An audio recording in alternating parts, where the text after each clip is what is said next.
Robbers, rapists, murderers, and the like make up the majority of inmates that the abolish prisons crowd wants to let out of state penitentiaries.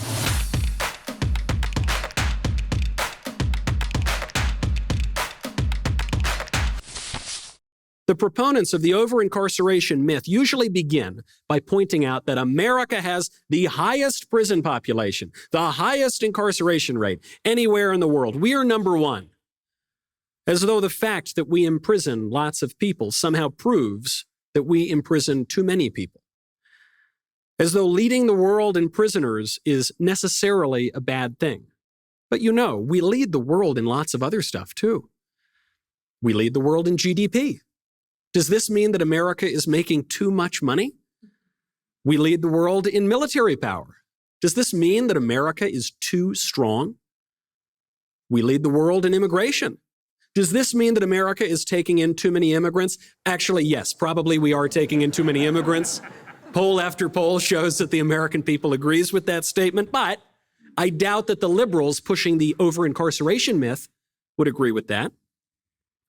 The immigrants themselves, by the way, clearly don't believe that America is some sort of dangerous prison state full of slaves and gulags and prison camps. No, if they did, they probably wouldn't be so keen on coming over. Actually, on the contrary, I suspect America's historic ability to keep people safe by keeping criminals off the streets is a great inducement to immigration for people who are living in countries that do not keep criminals off the streets. The relevant question for criminal justice is not how many people we have in prison, but rather how many people we have in prison for the right reasons.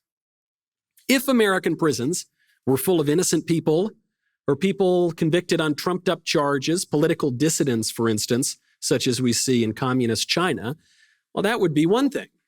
But America does not imprison very many political dissidents. In fact, as far as I can tell, the only political dissidents that America is imprisoning right now on trumped-up charges are the eccentrics who made a mess of the Capitol Rotunda back in January. Many of those guys are currently being held in solitary confinement. Generally speaking, though, a handful of exceptions aside, America's prison inmates are at most serving punishments that fit their crimes. Very often they are serving sentences that are far too lenient when you compare them to their crimes. One of the most common arguments put forward by proponents of the over-incarceration myth is that our prisons are teeming with people who are there for first-time simple drug possession. You know, a kid got busted with a dime bag of the sin spinach. You know, the devil's lettuce. You know what I'm talking about? The old Peruvian parsley. And that's why he got thrown into prison.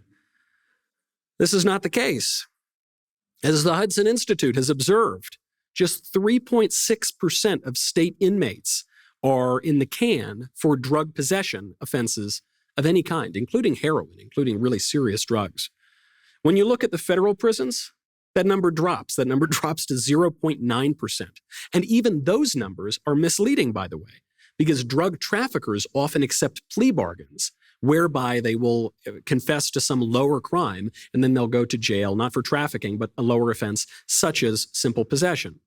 In 2014, which is the most recent year for which Hudson compiled its data, the number of inmates sentenced to federal prison for marijuana possession was 75. Not 75,000, not 7,500, 75. And who knows how many of them pled down.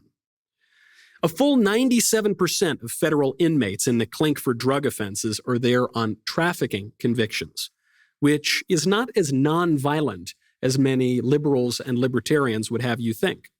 Last year, for the first time in American history, an estimated 100,000 Americans died of drug overdoses. America had already been in the throes of an overdose epidemic so deadly that it is reducing the average American life expectancy. And then overdose deaths spiked 30% in just 1 year. These traffickers peddle poison, often to innocent kids. And still, by the way, they make up less than 20% of the combined state and federal prison population. Even the Prison Policy Initiative, which seeks to reduce the prison population. They're part of the over-incarceration myth. They admit that most prisoners are in jail for more serious crimes. Offenses against public order, weapons charges, driving while intoxicated, that sort of thing. Property crimes, burglary, theft, carjacking, and violent crimes. Even the Prison Policy Initiative admits that the majority of state prison inmates are there for committing violent crimes, assault, robbery, rape, and murder. And state prisons comprise the vast majority of inmates, more than 5.5 times as many as federal prisons. So robbers, rapists, murderers, and the like make up the majority of inmates that the abolish prisons crowd wants to let out of state penitentiaries. And still, that does not fully express the severity of America's under-incarceration problem.